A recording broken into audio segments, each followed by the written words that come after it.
A'udzubillahiminasyaitonirrojim. Bismillahirrohmanirrohim. Assalamualaikum warahmatullahi wabarakatuh. Sahabat Filah Channel Debat Iman dan Logika yang semoga selalu dilimpahi rahmat dan barokah dari Allah Subhanahu wa Ta'ala. Kami terus berusaha untuk menghadirkan diskusi lintas agama antara Islam dengan agama di luar Islam dari sumber APIL, yaitu Apologetika Islam Indonesia, yang insya Allah dapat memberi manfaat yang besar bagi kita semua.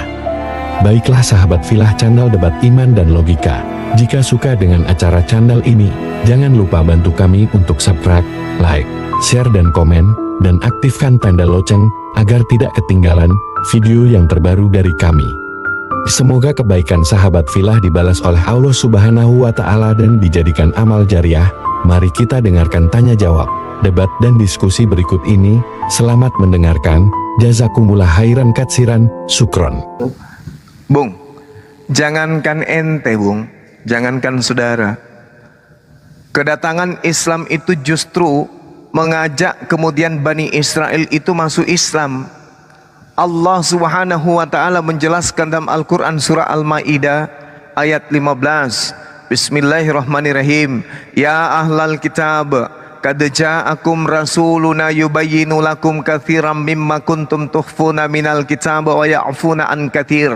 Qad ja'akum minallah nuru wa kitabum mubin. Wahai ahli Taurat, wahai orang Yahudi, wahai orang Nasrani, sungguh Rasul kami Nabi Muhammad telah datang kepadamu, menjelaskan kepadamu banyak hal dari isi kitab yang kalian sembunyikan, dan membiarkan untuk tidak dijelaskan banyak hal dari kitab yang kalian sembunyikan.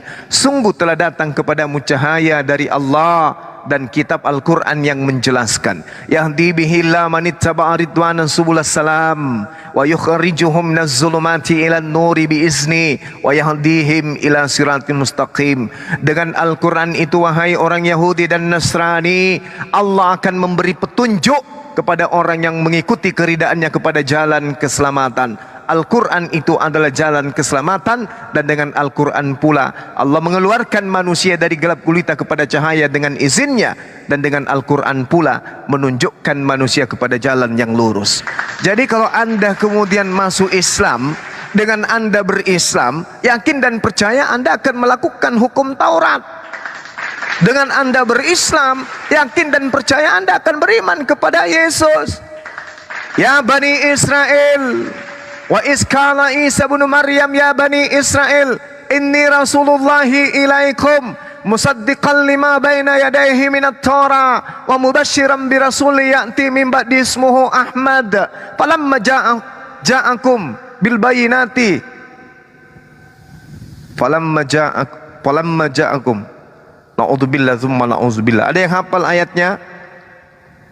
Sahabat-sahabat, ada yang hafal ayatnya? Bismillahirrahmanirrahim. Saya ulang ya. Allah Subhanahu wa Ta'ala kemudian mengatakan, wa is qala Isa bin Maryam ya Bani Israel, inni rasulullahi ilaikum musaddiqan lima baina yadayhi yadayya minat Tawrah wa mubashiran bi rasuli ya'ti min ba'di ismuhu Ahmad falamma ja'ahum bil bayyinati qalu hadza sihrun mubin. Jadi kalau anda menjadi Islam, anda akan beriman bahwa kita punya nabi bernama Isa. Dalam agama anda disebut Isos, yang adalah Isa itu sendiri datang sebagai utusan Allah kepada Bani Israel, mengajarkan hikmat Taurat kepada Bani Israel, dan itu adalah bagian dari konsep iman Islam. Wajib, tak boleh tidak. Nah, itulah keuntungannya menjadi Islam. Kalau kita menjadi Islam, kita beriman kepada Nabi yang datang tanpa ayat dari Bani Israel itu. Tapi kalau kita menjadi Kristen, Anda beriman kepada Nabi tersebut, tapi Anda tidak beriman kepada Nabi penutup. Kalau kami beriman kepada Rasulullah Muhammad SAW, juga beriman kepada Yesus, atau kami sebut Nabi Isa alaihissalam. Kemenangan kami itu dua langkah. Kami menyembah Tuhannya Bani Israel, yang mereka sebut Hashem, yang mereka sebut Yod-Heh-Vav. Kami menyebutnya Allah. Bagaimana wujud hakikatnya Yod-Heh-Vav? Tak ada yang tahu. Kenapa? Yeremia 10 nomor 6. Yod he pape tidak serupa dengan makhluk. Bagaimana dengan Allah? Laisa kamitslihi syai', tidak serupa dengan makhluk. Tuhan itu hanya ada satu. Berarti yang tidak serupa dengan makhluk ini adalah Tuhan yang datang kepada Bani Ismail dan Tuhan yang datang kepada Bani Ishak. Karena memang betul Al-Quranul Karim menjelaskan dalam surah Al-Baqarah ayat 130 dan seterusnya, Allah Subhanahu wa taala kemudian menyampaikan kepada kami apa yang diterangkan oleh ayat ini. Bismillahirrahmanirrahim. Am kuntum syuhada'a is hadara Yaqub al-maut is qala li banihi ma ta'buduna min ba'di qalu na'budu ilahaka wa ilaha abaika Ibrahim wa Ismail wa Ishaqa ilaha wahida wa nahnu lahu muslimun. Nabi Yakub bertanya kepada anak-anaknya, wahai anakku, iya ayah, ketika aku mati nanti, wahai anak-anakku, apa yang kamu sembah sepeninggalku? Siapa yang akan kau tuhankan? Yesus atau Allah? Mereka kemudian anak keturunannya menjawab, kami akan menyembah Tuhanmu wahai ayahku Yakub, dan menyembah Tuhan nenek moyangmu yaitu Nabi Ibrahim, Nabi Ismail, Nabi Ishak. Siapa Tuhanmu itu wahai ayahku? Tuhanmu itu adalah Tuhan yang Maha Esa dan kami hanya berserah diri kepadanya. Artinya ketika Anda menjadi Muslim, Anda menyembah Tuhannya Abraham, Ismail, Ishak dan Yakub. Tapi ketika Anda menjadi Kristen, Anda menyembah Tuhannya Romawi, Yunani dan Belanda. Karena antara Tuhannya Kristen dan Tuhannya Bani Israel dan Bani Ismail itu berbeda. Tuhan kami, Bani Ishak dan Bani Ismail adalah hakikat pencipta langit dan bumi yang wujud laisa kamitslihi syai'. Wujudnya, keberadaannya tidak sama seperti makhluk. Sedangkan Tuhan yang diajarkan oleh Kristen, Katolik, Protestan dan semuanya adalah dewa yang nusul menjadi manusia, menjadi separuh manusia, separuh dewa, 100% manusia dan 100% teos. Sembahan kita berbeda. Meski supaya disama-samakan, Anda punya agama mengambil terjemahan dari kitab Tanakh agar dianggap ajaran Romawi ini sama dengan ajaran para nabi, tapi ternyata hoaks dan tidak sama. Demikian. Berarti kalau dari orang Islam sendiri, dia Tuhannya Esa sama kayak orang Yahudi ya Bang ya? Ya, Tuhan kami satu. Tuhan kami adalah Tuhan yang sama. Oh gini. Tapi gini Bang, gimana ya? Soalnya kan kalau ada ayatnya aku lupa dah. Kalau seandainya tanpa melalui Yesus itu kita tidak masuk surga Bang. Harus melalui dia dulu. Seperti itu. Yohanes 14 nomor 6, akulah jalan, akulah kebenaran, akulah hidup. Tidak ada yang sampai kepada Elohim tanpa melalui aku. Betul? Betul. Nah, bagaimana dengan Islam? Ayatnya sudah sangat jelas dan saya bacakan kepada saudara saya tadi. Wa iz qala Isa banu Maryam ya bani Israila inni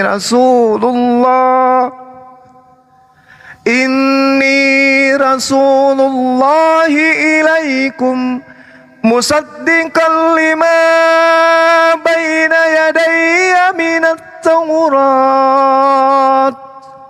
wa mubashiran bi rasuli ya'ti min ba'di ismuhu Ahmad falamma ja'ahum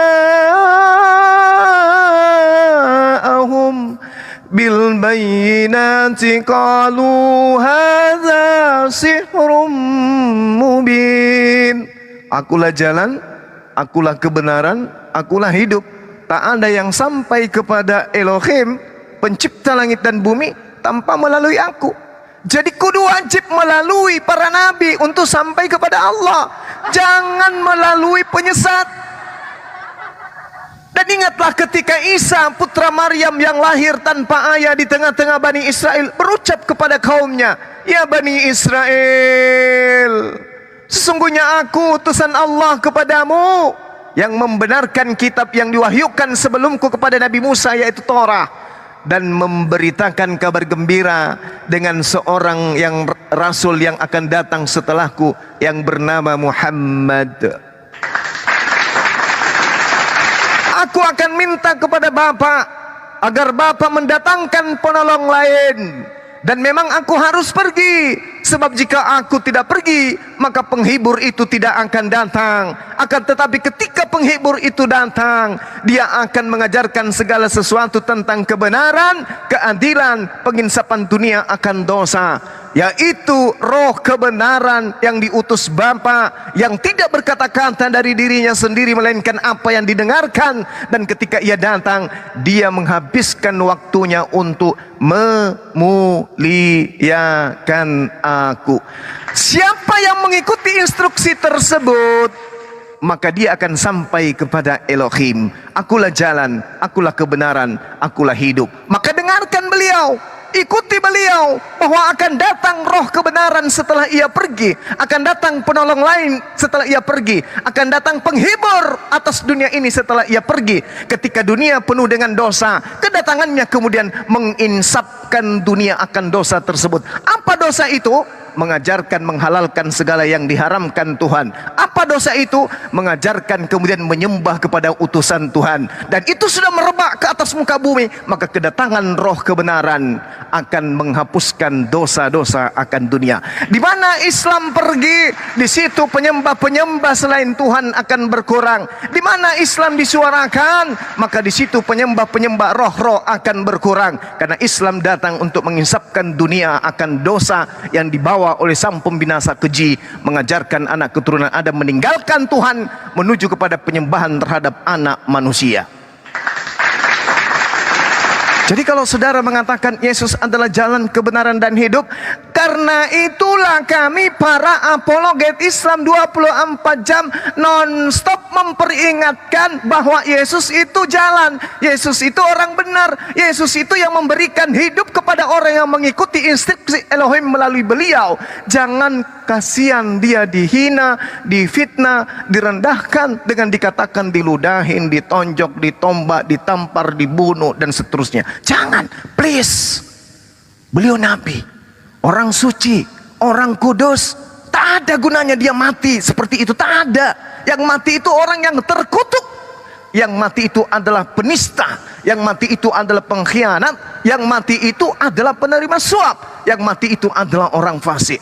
Tak ada susahnya oleh Allah menggantikan nabinya yang akan dibunuh dengan orang yang pantas untuk menerimanya, yaitu pengkhianat, yaitu orang fasik, yaitu pemakan suap, yaitu yang memang pantas terkutuk di mana dosanya sepadan dengan hukuman mati. Jadi jangan pernah mengatakan yang mati itu adalah Yesus. Jangan pernah memfitnah Nabi kami. Yesus Kristus adalah seorang Nabi yang diutus oleh Allah, yang kelak akan kembali untuk kedua kalinya menjadi hakim bagi orang-orang yang terdakwa, yaitu mereka yang telah menuhankan dia. Jangan percaya Quran jika berat, tapi percaya Bible jika masih bisa. Di dalam Matius 7 nomor 15 sampai nomor 23, waspadalah kepada nabi-nabi palsu. Dari tanda-tandanya nabi palsu itu bisa kamu lihat dari pengikutnya. Apa tanda-tanda itu? Lihat pengikutnya. Memanggil aku Tuhan, bermujizat pakai namaku, mengusir setan pakai namaku, bernubuat pakai namaku. Dan lihat endingnya. Kepada mereka aku akan berkata, aku tidak mengenal kalian. Kalian semua adalah pembuat kejahatan. Enyahlah daripadaku. Subhanallah. Adakah ucapan itu akan terucap kepada umat Islam yang siang hari kemudian selalu memuji beliau? Isa alaihi salam, Isa hosana. Takkan pernah ada. Tetapi kalau orang Kristen, maaf. Tapi kalau orang Kristen, Yesus Kristus, jasamu besar, dengan darahmu dan dagingmu kami memperoleh berkat hidup. Yesus Kristus, cintamu besar, kamu rela persembahkan dirimu untuk dosa kami dan dosa dunia. Dengan menyebut Kristus, mengingatkan kita kepada Galatia 3 nomor 13. Apa yang ditorehkan di sana? Kristus telah menebus kita dari kutuk hukum Taurat dengan jalan menjadi kutuk. Na'udzubillah tsumma na'udzubillah. Nabi Allah, kekasih Allah, dikatakan demi Kristen, demi Roma pemakan babi yang menyembah dewa-dewa, Tuhan membunuh anaknya sendiri dengan mengatakan Yesus itu terkutuk. Ini apa? Inilah yang dikatakan oleh Yesus dalam Matius 24 nomor 15. Apabila sang pembinasa keji berdiri di tempat suci seperti yang dinubuatkan Nabi Daniel, yaitu seorang yang memutarbalikkan dan menentang perkataan yang maha tinggi, yang kemudian memutarbalikkan hukum. Dia siapa? Tak lain dan tak bukan adalah, baca nomor 23 dari Matius 24. Dia yang mengaku bertemu Yesus di padang gurun, dia yang mengaku bertemu Yesus di dalam bilik rahasia. Kata Yesus, jangan ente percaya. Kenapa? Kedatanganku yang kedua bukan dengan tanda-tanda demikian, tetapi kedatanganku yang kedua, baca Matius 24 nomor 27, yaitu dengan tanda seperti cahaya yang bersinar dari timur sampai barat. Demikianlah Nabi Isa alaihissalam, Yesus akan datang ke dunia untuk yang kedua kalinya. Jadi kedatangan kepada Ananias, kedatangan kepada Paulus itu bukan Yesus. Yang datang kepada mereka adalah roh jahat. Apa buktinya? Ketika suara yang dia dengarkan Yesus, cahaya yang dilihat oleh Paulus, membuat mata Paulus itu tiba-tiba buta. Sedangkan Yesus menyatakan dalam Matius 12 nomor 22, tanda-tanda orang kerasukan roh jahat adalah matanya buta. Dengan demikian, yang datang kepada Paulus mengajarkan kemudian orang menyembah kepada anak Maria itu adalah roh jahat, sesuai dengan apa yang tertulis di dalam Bible itu sendiri. Innal ladzina kafaru min ahlil kitabi wal musyrikina fi nari jahannam. Kenapa mereka harus masuk ke dalam neraka jahannam? Karena pada diri mereka terdapat roh-roh jahat yang menghantarkan mereka ingkar dan menutup diri kepada pencipta langit dan bumi. Demikian.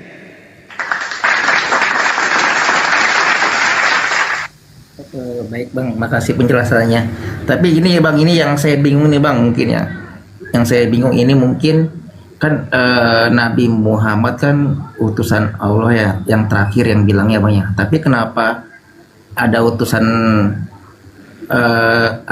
maksudnya kenapa Yesus diutus lagi gitu bang? Katanya kan bilang Nabi terakhir kan, Nabi Muhammad katanya utusan Allah kan yang terakhir gitu. Kenapa masih ada Yesus gitu yang diutus?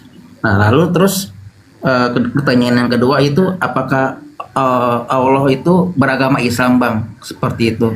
Apakah dia mengenal Islam?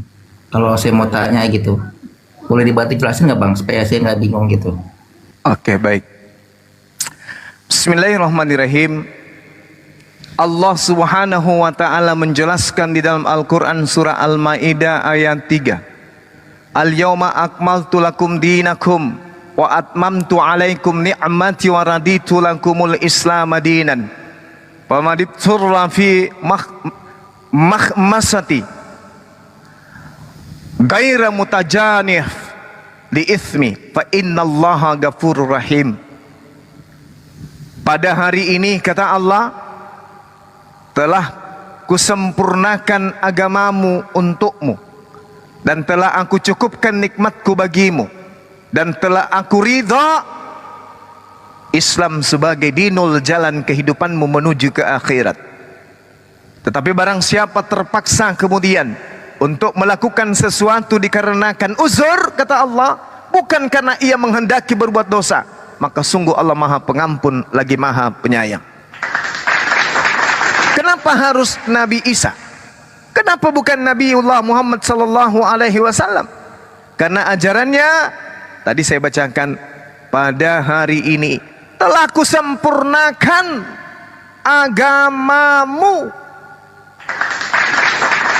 Ajaran Rasulullah telah sempurna. Sedangkan Yesus mengatakan apa? Masih banyak yang ingin aku ajarkan kepadamu, tetapi kamu belum sanggup untuk menanggungnya. Artinya Yesus pada fase tersebut memiliki ajaran yang mana konsep ajaran ini seluruh nabi pasti sama. Tetapi pada masa itu keadaan, kesempatan, situasi, kondisi, alam semesta, pendukung-pendukung itu belum ada, sehingga ajaran yang harusnya disampaikan oleh Isa atau Yesus itu belum diajarkan karena belum cukup, belum pas, belum tepat waktunya. Tapi kata Yesus, akan datang seorang penolong lain, dialah yang akan mengajarkan segala sesuatunya tentang hukum-hukum, keadilan, pengisapan dunia akan dosa. Selesai sampai di situ. Nah, kenapa Nabi Isa yang turun? Kalau Nabi Muhammad adalah Nabi terakhir, turunnya Nabi Isa bukan membawa syariat atau aturan atau hukum baru.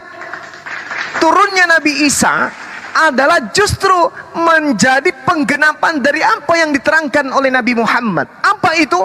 Beliau akan datang untuk yang kedua kalinya, mematahkan salib, artinya mematahkan konsep agama Kristen, membunuh babi. Maksudnya mengajarkan bahwa apa yang tertera di dalam Yesaya 66 nomor 15 sampai 17, Tuhan akan datang membakar semua pemakan babi. Dikenapinya kemudian Nabi Isa datang untuk membantah dan menjelaskan tentang penghalalan babi yang dilakukan oleh orang-orang kafir. Dia datang kemudian sebagai pertanda akan datangnya hari kiamat, datang menjadi makmum. Kenapa dia menjadi makmum? Makmum itu adalah menjadi prajurit, menjadi murid. Siapa imamnya? Rasulullah Muhammad sallallahu alaihi wasallam. Apa buktinya? Apakah Rasulullah akan hadir di situ pada saat dia menjadi imam? Tidak.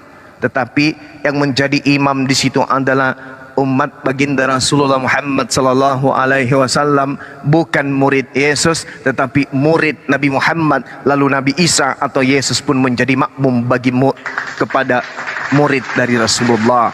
Beliau datang membenarkan ajaran Rasulullah, beliau datang mengaminkan Al-Quranul Karim, beliau datang mengaminkan ajaran agama Islam. Kenapa Nabi Isa yang harus turun? Karena ajarannya diselewengkan oleh orang-orang Farisi. Setelah orang-orang Farisi menyelewengkan, kemudian diterima oleh orang non-Yahudi. Orang Yahudi menggaungkan kemana-mana, digunakan oleh iblis untuk menyesatkan umat manusia. Apa pembuktiannya? Baca Matius 23 nomor 15. Celakalah engkau wahai ahli kitab, celakalah engkau wahai orang Farisi, celakalah engkau wahai orang munafik, engkau menjelajahi daratan meninggalkan Yerusalem, engkau menyeberangi lautan meninggalkan Yerusalem untuk mentobatkan non-Yahudi masuk menjadi pengikut agamamu, dan setelah menjadi pengikut agamamu, kamu jadikan mereka menjadi orang neraka dan 2 kali lebih jahat daripada engkau sendiri. Ini dijelaskan di dalam Matius 23:15 sampai nomor 36. Apa kata Yesus? Dan semua ini akan digenapi oleh angkatan ini. Artinya penyesat yang menyeberangi lautan menjelajahi daratan melahirkan sebuah sekte baru di luar Yahudi, yaitu Kristen. Apa pembuktianya? Kisah Para Rasul 24 nomor 5. Di situ orang Yahudi mengatakan, inilah dia Paulus, penyesat yang merupakan tokoh dari Kristen. Jadi dia datang setelah ajarannya dibengkokkan oleh ahli Taurat, dibengkokkan oleh orang Farisi. Paulus, orang Farisi, dia mengaku sebagai orang Farisi di dalam Filipi 3 nomor 5, aku orang Farisi dari keturunan Benyamin. Maka Isa turun untuk meluruskan ajarannya. Dia turun sebagai hakim. Yohanes 12:48. Barang siapa yang menolak aku, dia sudah ada hakimnya, yaitu firman yang pernah aku katakan di tengah-tengah Bani Israel. Firman itulah akan menjadi hakimnya di akhir zaman kelak. Yesus datang menjadi hakim untuk memisahkan antara domba dan kambing. Siapa domba? Bani Israel. Siapa kambing atau serigala? Mereka yang ngaku-ngaku sebagai Bani Israel tapi menyelewengkan semua ajarannya. Kembali kepada Matius 7 nomor 15 nomor 23, pengusiran terhadap serigala-serigala yang juga mengaku sebagai pengikut. Itu tujuannya ia datang sebagai hakim kepada terdakwa. Kalau Nabi Muhammad, siapa yang terdakwa? Tak ada di umat Nabi Muhammad menuhankan dirinya. Tak ada orang Arab yang menerima ajaran Nabi Muhammad. Tapi begitu Nabi Muhammad SAW meninggal, dirubahnya ajarannya itu, sehingga yang tadinya Nabi dan Rasul dirubahnya menjadi Tuhan, sehingga umat Islam menyembah Nabi Muhammad. Itu tak ada. Maka Nabi Muhammad tidak perlu datang kemudian, karena ajarannya suci, tetap murni sampai akhir zaman. 1400 tahun tidak pernah berubah ajarannya. Yesus baru 1 hari tertinggal meninggalkan dunia menuju langit, sudah muncul orang Farisi, sudah muncul ahli Torah, menulis buku, lalu mengirim kepada penguasa,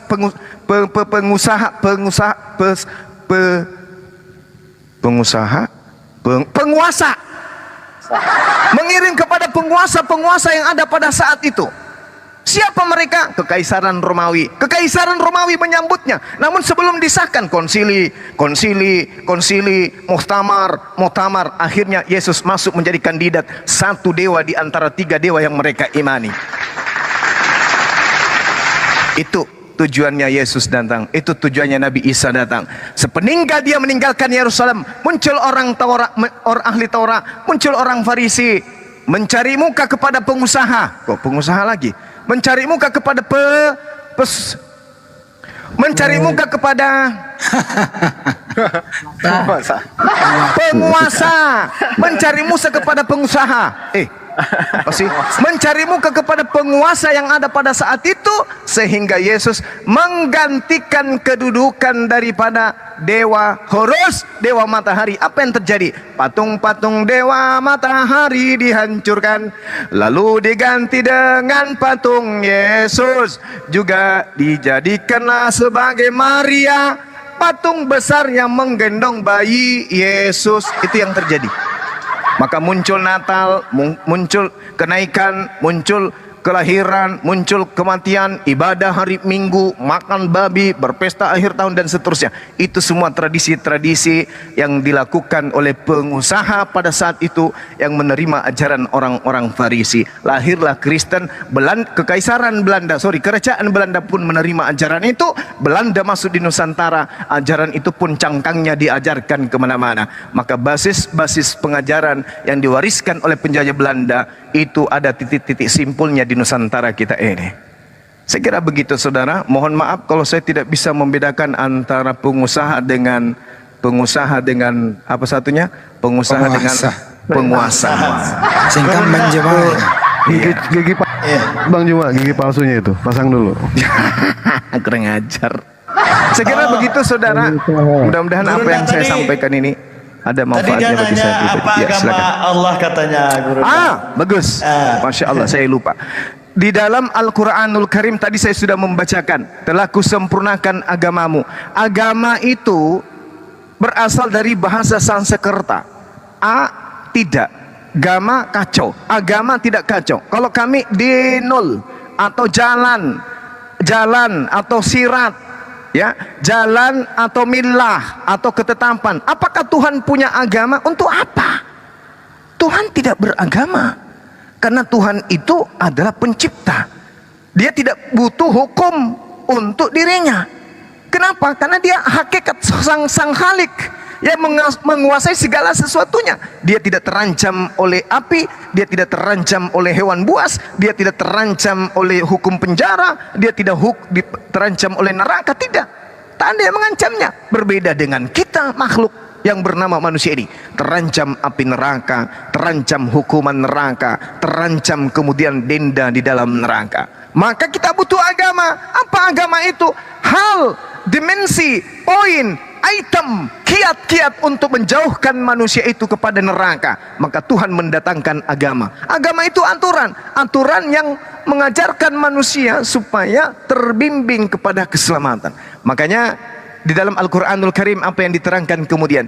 Wa kadzalika auhayna ilaika ruhan min amrina ma kunta tadri mal kitab walal iman walakin ja'alnahu nuran nahdi bihi man nasha'u min ibadina wa innaka latahdi ila siratim mustaqim. Dan demikianlah kami wahyukan kepada Nabi Muhammad ruh dengan perintah kami. Sebelumnya engkau tidak mengerti apakah kitab Al-Quran itu dan apakah iman itu, wahai Nabi Muhammad. Tetapi kami wahyukan Al-Quran untuk menjadi cahaya. Dengan Al-Quran itu kami memberi petunjuk siapa yang kami kehendaki di antara hamba-hamba kami. dan sungguh engkau wahai Nabi Muhammad benar-benar membimbing manusia kepada jalan yang lurus. Jadi yang butuh agama hanya manusia, yang butuh bimbingan hanya manusia. Maka bimbingan yang benar adalah yang membimbing kepada kebenaran. Apa itu? Al-Quranul Karim. Zalikal kitabu la raiba fihi hudan lil muttaqin. Apa itu maksudnya? Al-Quran tidak ada keraguan di dalamnya, petunjuk bagi orang-orang yang bertakwa. Yang butuh petunjuk adalah orang-orang, yang butuh bimbingan adalah orang-orang. Kalau Allah tidak butuh, Allah maha segala-galanya. Tetapi Allah kemudian merancang ajaran damai sejahtera. Yeremia 29 nomor 11. Aku tahu rancanganku tentang kalian dari sejak dahulu kala, yaitu rancangan-rancangan tentang damai sejahtera. Damai sejahtera dalam bahasa Ibrani adalah shalom, dalam bahasa Arab adalah salama, yang adalah Islam itu sendiri. Jadi Allah sudah merancang Islam dari sejak dulu, dari Nabi Adam alaihissalam sampai kepada baginda Rasulullah Muhammad sallallahu alaihi wasallam. Rancangan damai sejahtera itu terkukuhkan kemudian kembali dengan simpul yang disempurnakan ketika Allah mengatakan, pada hari ini telah kusempurnakan agamamu. Al-yawma akmaltu lakum dinakum wa atmamtu alaikum nikmati wa raditu lakumul Islam madina. Jadi Tuhan merancang ajaran agama yang mana endingnya adalah shalom, Islam. Jadi rancangan Allah tentang agama damai sejahtera itu simpulnya ada pada baginda Rasulullah Muhammad sallallahu alaihi wasallam yang terurai di dalam simpul Al-Quran dan hadis sahihah. Demikian. Mbai, matum benela kole, teh mole. Oh dikak nah. Pergi dia. Oh lah kemasule mau dioban dah. Ya, semoga saja dia mendapatkan hidayah. Amin ya rabbal alamin. Silakan teman-teman dilanjut. Saya bikin kopi dulu, di sini juga sudah mau asar. Saya mau latihan dulu untuk berkata pengusaha dan penguasa ya. Mudah-mudahan nanti nggak salah-salah lagi ya, teman-teman. Ini sama seperti menyelengsarakan.